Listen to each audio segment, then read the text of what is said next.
Episode 265, Frozen to the Firebox. One morning, Boco was having trouble starting up. It had been cold the night before, and his engine was having trouble starting up. Just then, James pulled up right next to him. "Boco, are you okay?" "No, my engine's having a bit trouble starting up. It was freezing the night before, and now my engine's just stalled." "Huh, that's the problem with you diesels. You don't have a nice warm firebox like me.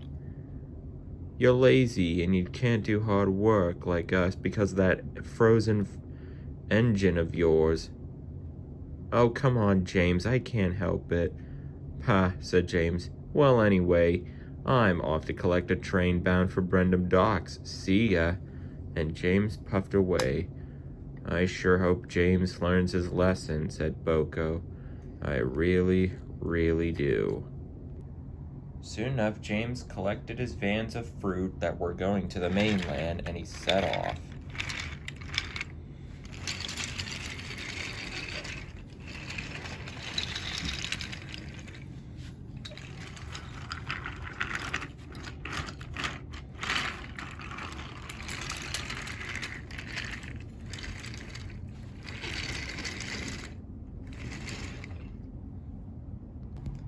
Soon enough, he arrived at Brendam Docks where Salty and Porter were waiting.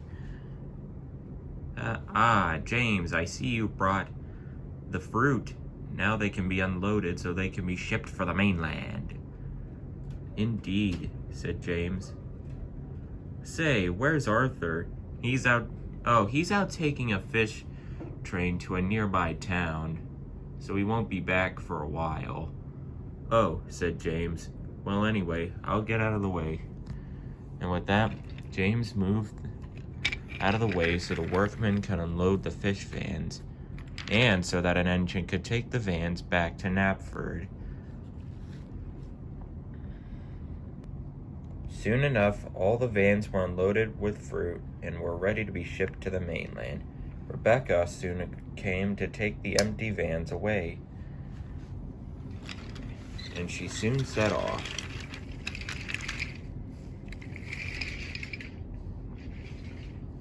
Then there was trouble. "The switches are jammed. I can't switch them back for James," said a workman. "They'll have to be mended in the morning. It's too late now." "Oh, great," said James. James's driver and fireman spoke to him. "I'm sorry, James," said the driver. "You'll have to stay here for the night. And I'll have my fire to keep me warm, right?"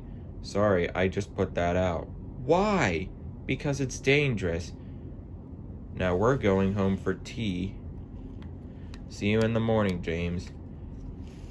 "Don't worry, James," said the fireman. "I'll come back early to start your fire in the morning. I promise." "Oh, well, this is just great," said James. Henry, who was passing through, heard everything. "What's the matter, James?" asked Henry. "Are you afraid of the cold?" "No," said James. "The cold is nothing to an engine with determination, you know. Percy said that about me. About the water once, and that ended up him in the sea." "Huh. Well, anyways, James, I'm going back to Tidmouth. Good night now." And with that, Henry set off, leaving James alone in the siding. That night, all the engines were sound asleep, all except for James. The night was cold, and he was having trouble sleeping because of it. "I sure hope that fireman of mine gets here soon," said James as he waited for the morning to come. The next morning, as promised, James's fireman came early, as well as his driver. The driver waited patiently as the fireman tried to start James. Then there was a problem. The fireman walked and spoke to the driver.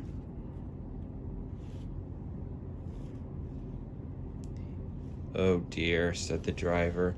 "What is it?" said James. "Well, James, your firebox is basically frozen. You're frozen to the firebox, so to speak." "Oh, great," said James. "Don't worry, we'll try to get it thawed out." Just then, Sir Topham Hatt pulled up, as well as Boco. "Well, James, I'll have to find another engine to do your work. Boco, will you do James's work?" "Yes, sir.